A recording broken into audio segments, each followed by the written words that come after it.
എല്ലാവർക്കും സ്വാഗതം. Next week റിവ്യൂയിലേക്ക്. ഈ വീഡിയോ ഇഷ്ടപ്പെടുവാണെങ്കിൽ ഒന്ന് ലൈക്ക് ചെയ്തും സബ്സ്ക്രൈബ് ചെയ്തും ഒന്ന് സപ്പോർട്ട് ചെയ്യണം കേട്ടോ. അങ്ങനെ നിർമ്മല് ഗൗതത്തിനെ വന്ന് കാണുന്നുണ്ട്. അപ്പോൾ നിർമ്മലിനോട് ശാന്തിപുരത്തേക്ക് പോകരുതെന്നാണ് നന്ദ പറഞ്ഞത്. പക്ഷെ നന്ദ അവിടെ പോകുമ്പോഴത്തേക്ക് മഞ്ജുള അവിടെ എന്തായാലും ഉണ്ട്.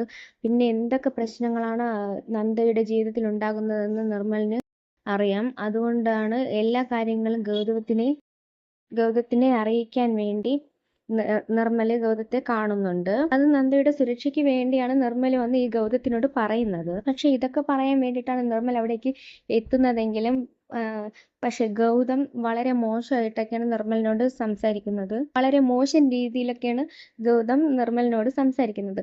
അപ്പോൾ സഹി കെട്ടിട്ട് നിർമ്മല് ഉള്ള സത്യങ്ങളെല്ലാം വിളിച്ച് പറയുന്നുണ്ട്. നിങ്ങൾ ഇവിടെ നിന്നും നന്ദയും കുഞ്ഞിനെയും ഇറക്കി വിടുമ്പോൾ നന്ദ ഗർഭിണിയായിരുന്നു എന്നുള്ള കാര്യം നിങ്ങൾക്കറിയാമായിരുന്നു ഇല്ലല്ലോ? പിന്നീട് അങ്ങോട്ട് ഒരുപാട് കഷ്ടപ്പെട്ടിട്ടാണ് നന്ദ ജീവിതത്തിലേക്ക് തിരിച്ചെത്തിയത്. ആ കുഞ്ഞിനെ വളർത്താൻ വേണ്ടി നന്ദ ഒരുപാട് കഷ്ടപ്പെട്ടിരുന്നു. ആ കഷ്ടപ്പാടുകൾക്കിടയിലും നന്ദ നിങ്ങളെപ്പറ്റി അന്വേഷിച്ചിരുന്നു. ആ അന്വേഷണത്തിൽ നന്ദയ്ക്ക് കിട്ടിയ ഒരു മറുപടിയായിരുന്നു നിങ്ങളുടെ വിവാഹം കഴിഞ്ഞുവെന്നു. പിങ്കിയോടൊപ്പം മറ്റൊരു ജീവിതം നിങ്ങൾ ആരംഭിച്ചു എന്നുള്ള കാര്യമാണ് നന്ദ അറിഞ്ഞത്. പിന്നീട് നന്ദ ഇങ്ങോട്ടേക്ക് വന്നിട്ട് കാര്യമില്ലെന്ന് നന്ദയ്ക്ക് മനസ്സിലായി. അതുകൊണ്ട് തന്നെ നന്ദ ഇങ്ങോട്ടേക്ക് തിരിച്ചു വന്നിട്ടില്ല. ഈ നിമിഷം വരെ ഗൗരിമോളുടെ അച്ഛൻ നിങ്ങളാണ്. ആ സത്യം പോലും നന്ദ ഒരാളെ പോലും അറിയിച്ചിട്ടില്ല. ഇങ്ങനെ ഓരോരോ കാര്യങ്ങൾ നിർമ്മൽ വിളിച്ചു പറയുമ്പോൾ ആകെ ഷോക്കായി നിൽക്കുന്ന ഗൗതത്തെയാണ് കാണിക്കുന്നത്. കേൾക്കുമ്പോൾ ഗൗതം ഞെട്ടി ഭയങ്കര വിഷമത്തിലൊക്കെ നിൽക്കുന്നുണ്ട്. ഏതായാലും സ്വന്തം മകളാണെന്ന് ഗൗരി എന്നറിയുമ്പോൾ എന്തോ ഒരു വിഷമമാണ്.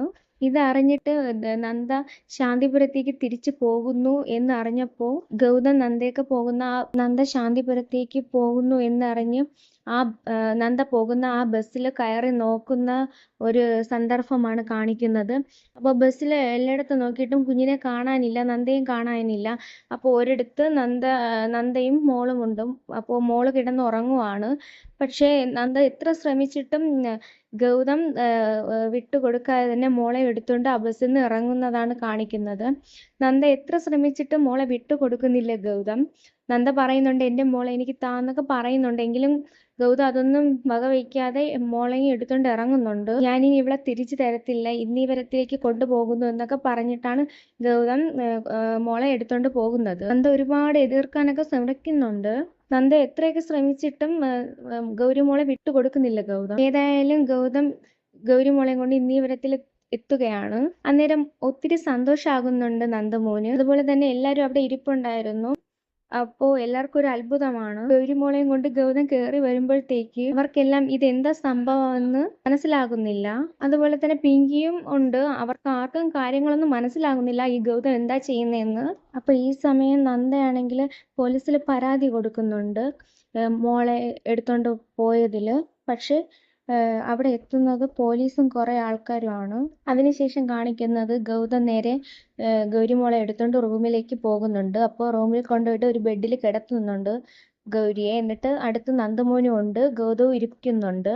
പക്ഷെ മോളെ നഷ്ടപ്പെട്ടിട്ട് നന്ദയ്ക്ക് ഒരിക്കലും ജീവിക്കാൻ കഴിയില്ല. അതുകൊണ്ട് തന്നെ നന്ദ പോലീസിൽ പരാതി കൊടുക്കുന്നുണ്ട്. അങ്ങനെ പോലീസിനോട് കംപ്ലൈന്റ് കൊടുത്തത് കാരണം പോലീസും എല്ലാവരുമായിട്ട് വരുന്നുണ്ട്. ഗൗതം കുട്ടീനെ തട്ടിയെടുത്തു എന്നൊക്കെ പറയുന്നുണ്ട്. കുട്ടിയെ തട്ടിയെടുത്തു എന്ന് പറഞ്ഞിട്ടാണ് നന്ദ കംപ്ലൈന്റ് കൊടുത്തിരിക്കുന്നത്. പോലീസുകാര് വീട്ടിൽ വരുന്നു. അതിനുശേഷം നന്ദയും വരുന്നുണ്ട്. ആ സമയത്ത് പിങ്കി ചോദിക്കുന്നുണ്ട് എന്താ നന്ദ ഇവിടെ സംഭവിച്ചുകൊണ്ടിരിക്കുന്നത്, നമുക്കൊന്നും മനസ്സിലാവുന്നില്ലല്ലോ എന്നൊക്കെ ചോദിക്കുന്നുണ്ട്. ആ സമയത്ത് നന്ദ പറയുവാണ് എനിക്ക് എൻ്റെ കുട്ടിയെ വേണമെന്ന്.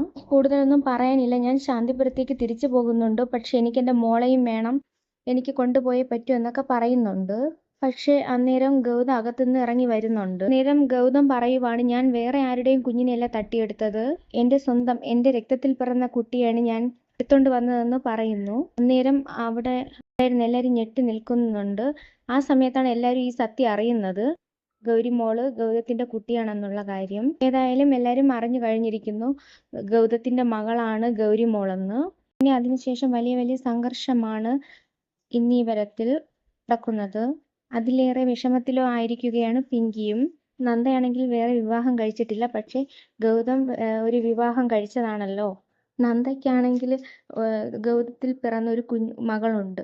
അപ്പോൾ അവരൊരു ഫാമിലി ആയി കഴിഞ്ഞു. ഇനി പിങ്കിയുടെ അവസ്ഥ എന്താകും എന്നൊക്കെ അറിഞ്ഞിട്ടായിരിക്കണം പിങ്കിക്ക് ഭയങ്കരമായിട്ട് വിഷമവും സങ്കടമൊക്കെ വരുന്നുണ്ട്. ആ സമയത്ത് ലക്ഷ്മിയും കെട്ടിപ്പിടിച്ച് കരയുന്നുണ്ട് പിങ്കിയുടെ അവസ്ഥ ഇനി എന്താകും എന്നുള്ള വിഷമത്തിലായിരിക്കണം ആ സമയത്ത് ലക്ഷ്മിയെ കെട്ടിപ്പിടിച്ച് കരയുന്നത്.